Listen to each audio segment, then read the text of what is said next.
Now on WSAV First News at 4, all is not lost. Chatham County accepts the city's offer to split tax dollars. Plus, stuck at the airport, travelers across the country and right here at home experiencing delays and cancellations.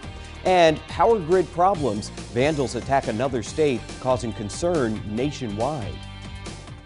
It's 4 o'clock on WSAV, on your side. Now, WSAV presents First News at 4. Good afternoon, everyone. I'm Edward Moody. Tina is taking some time off. Thank you for joining us. The lost deal is done. The lead at 4, Chatham County officials agreeing to take the city of Savannah's latest offer on the division of local option sales tax money. Commission Chairman Chester Ellis making it official today at a press conference. The county has been wanting a bigger share of the lost revenue. They're not getting the amount they originally asked for, but they will be getting 31% by year 4 of the new agreement. Currently, the county gets 23%. It's great news for residents. There was a concern that property taxes would increase to get that extra money.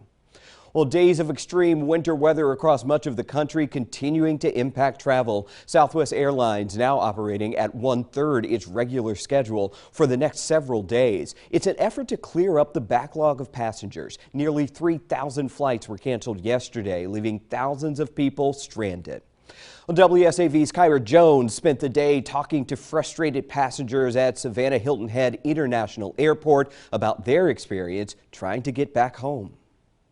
As families head back home for the holidays, many travelers I spoke to say it hasn't been an easy journey. It was just very frustrating because people have things to get home to and things to do. Holiday travel has been a constant nightmare for many passengers at airports across the country, including here at Savannah Hilton Head International.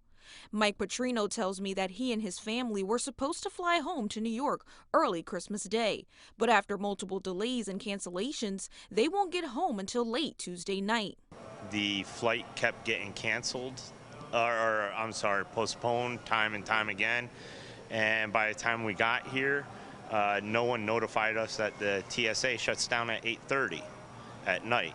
So pretty much, I'd say about 80% of the people that were supposed to be on the flight were not able to get through security. So now we are 2 days out, and hopefully this one does not get postponed or canceled. Airport officials tell me the best way to check for flight delays and/or cancellations is to monitor your airline's mobile app and website.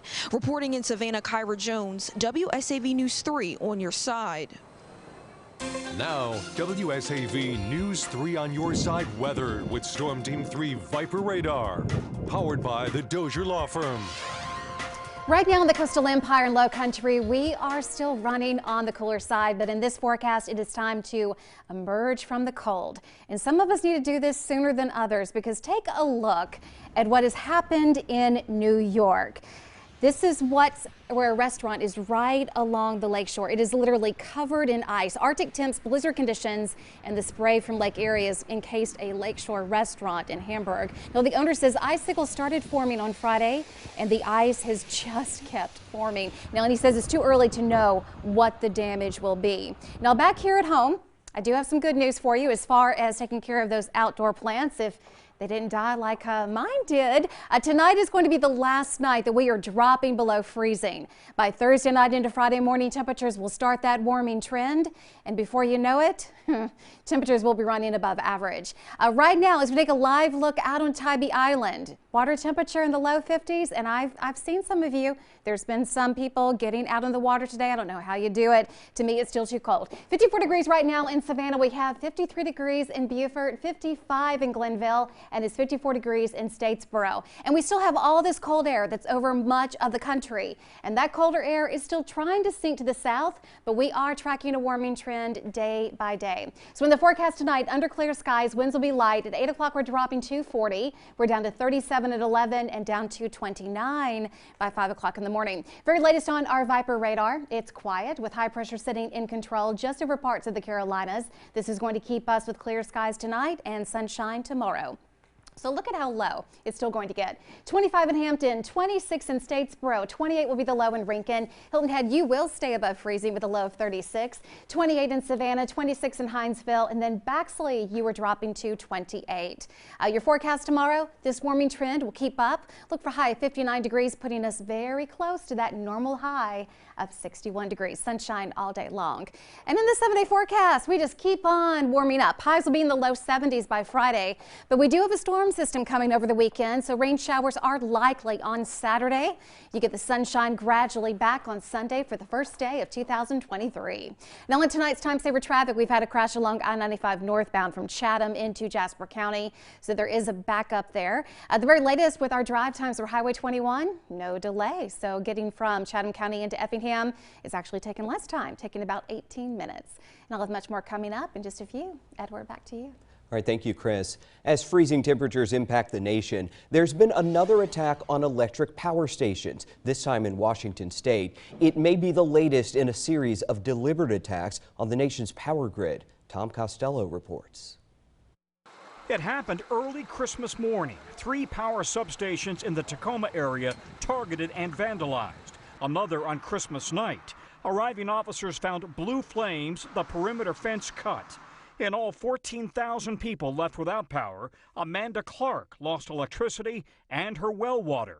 Scary in our small little community that something like that would happen. We're going to be investigating to see if this was coordinated by a specific group or people. The FBI issued a warning this month after power companies in Oregon and southern Washington were attacked using hand tools, arson, firearms, and metal chains, possibly in response to an online call for attacks on critical infrastructure.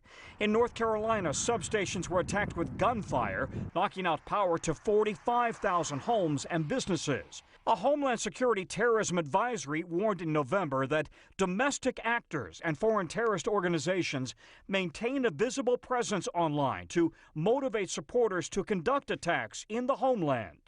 The FBI seems concerned that domestic terrorism is encouraging this online. What's the motivation? They're looking for chaos and destabilization because they believe the government is oppressive. They believe the government is what keeps everything going, and they don't like the way things are going.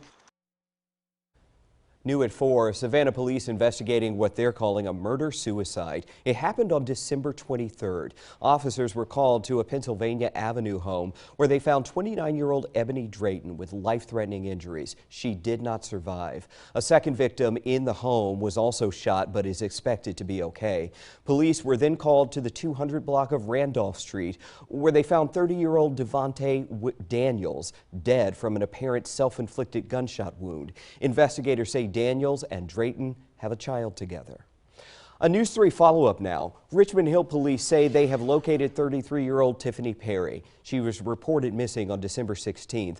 Police say Perry was staying at a Savannah hotel by choice. She did not wish to contact family or friends. The case is now closed. Well, Chatham County police are investigating a deadly crash involving a motorcyclist last night. Police say the motorcycle driver tried to get away after an attempted traffic stop for speeding. That's when police say the bike was weaving in and out of traffic and eventually slammed into the back of a pickup.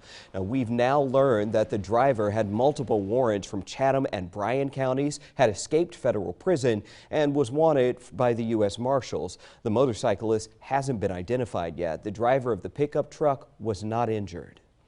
A closer look now at your kids' mental health. It's a challenge that seems to be getting more difficult as time passes. NBC's Hallie Jackson sat down for an exclusive interview with the U.S. Surgeon General to talk about how one after-school program in Chicago is tackling the issue.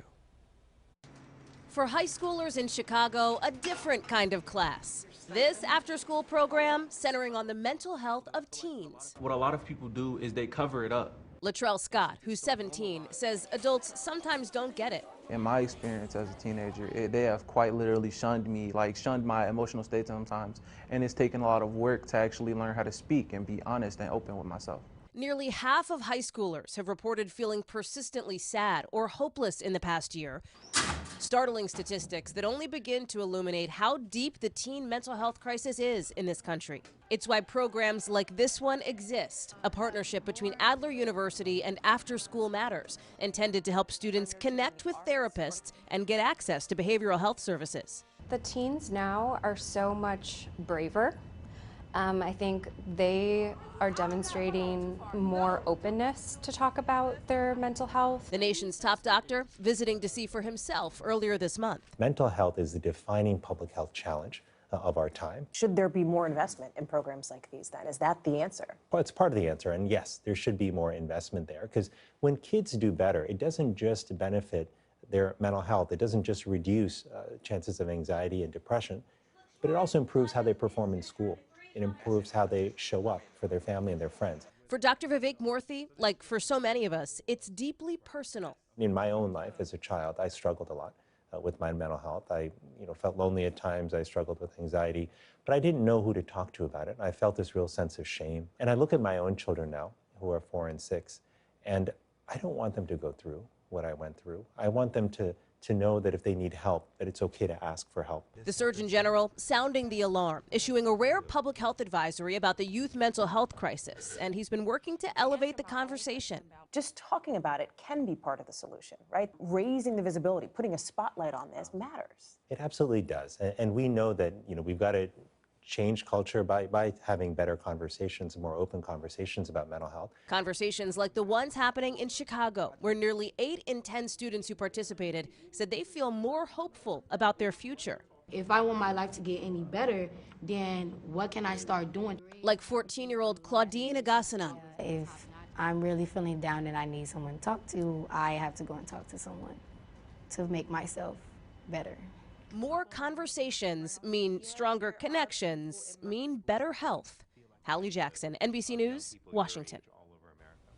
Still to come, paying it forward. How a retired lawyer is making sure the next generation has opportunities and success. You're watching WSAV First News at 4. We'll be right back.